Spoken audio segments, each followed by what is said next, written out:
Mary ရဲ့ AI ဖနက်တစုံတခါကရန်ကုန်မြို့ကြီးရဲ့လူစီကားလာတဲ့တိုက်ခတ်လေးတစ်ခုမှာ Mary ဆိုတဲ့ကောင်မလေးတစ်ယောက်နေထိုင်ပါတယ်။သူမဟာရှေ့ခေတ်ပုံမြင်သေးကလို့ဖုန်းတွေကြားထဲမှာအလုပ်လုပ်ရတာမဟုတ်ပဲ laptop ရှေ့မှာတနေ့ကုန် freelance design တွေဆွဲနေအချိန်ကုန်ဆုံးသူပါ။သူမှာရက်ဆက်တဲ့မိထွေးမရှိပေမဲ့စိတ်တိုးတတ်တဲ့ client တွေရှိပြီးဝတ်စုံလလလေးတွေအစားညဝတ်ကဝန်ပိုခွိုင်းနဲ့ကော်ဖီခွက်ကိုသာအဖော်ပြနေရသူပေါ့။တစ်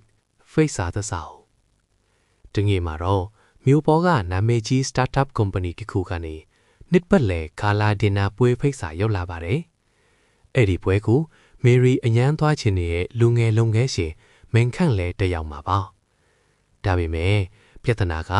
Mary မှာဝတ်စရာအဝတ်အစားလည်းမရှိသွားဖို့ကားလည်းမရှိတာပါပဲ။နှစ် digital နဲ့မိခင် Mary စိတ်ညစ်နေတော့မှာပဲသူမရဲ့ဖုန်းထဲက smart assistant AI ကမင်္ဂလာပါ Mary မင်းအတွက်ငါရှိတယ်ဆိုပြီးအတန်းထွက်လာပါတယ်။နမိခင်ကတုတ်ဆုံးလေးကိုဝှေ့ရမ်းမဲ့အစား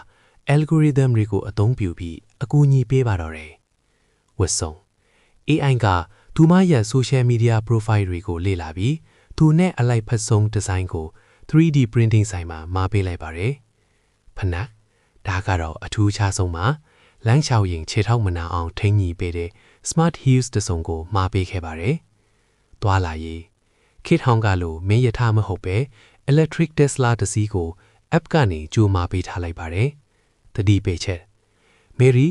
ညစနာရီထိုးရင်တော့မင်းရဲ့ဖုန်းဘက်ထရီကုန်သွားလိမ့်မယ်။အဲ့ဒီမတိုင်ခင်ပြန်လာခဲ့နော်။ဖုန်းပိတ်သွားရင်အပြန်ကားခိုလို့မရတော့ဘူး။၃ပွဲတော်ညပွဲထဲမှာ Mary ဟာတောက်ပါနေပါတယ်။မင်းခန်းနေစကားပြောခွင့်ရပြီးနေရောက်သားစိတ်ဝင်စားရှိနေကြတော့ည7နာရီထိုးဖို့9မိနစ်အလိုမှာ Mary ဖုန်းက battery low 1% ဆိုတဲ့အချက်ပေးတန်မိလာပါတယ်။ Mary ဟာအလံတကြားနဲ့ပွဲထဲကနေပြေးထွက်လာခဲ့ပါတယ်။ကားပါကင်ရောက်မှာဖုန်းကပိတ်သွားပြီးသူမရဲ့ Bluetooth နဲ့ချိတ်ဆက်ထားတဲ့ smart ဖနက်တစ်ဖက်ကခြေထောက်ကနေကြွကြံခဲ့ပါတယ်။၄နေကုန်းနောက်ရက်မှာမင်းခန့်ဟာအဲ့ဒီဖနက်ပိုင်ရှင်ကိုရှာဖို့ CCTV တွေကြီးစရာမလိုခဲ့ပါဘူး။ဖနက်ထဲမှာပါတဲ့ GPS chip နဲ့ data တွေအရ Mary ရဲ့တိုက်ခန်းကိုအလွဲတကူပဲရှာဖွေတွေ့ရှိသွားပါတယ်။သူတို့နှစ်ယောက်ဟာခေတ်ဟောင်းပုံပြင်တွေလိုမင်္ဂလာဆောင်ပြီးနန်းတော်ထဲမှာနေတာမျိုးမဟုတ်ပဲ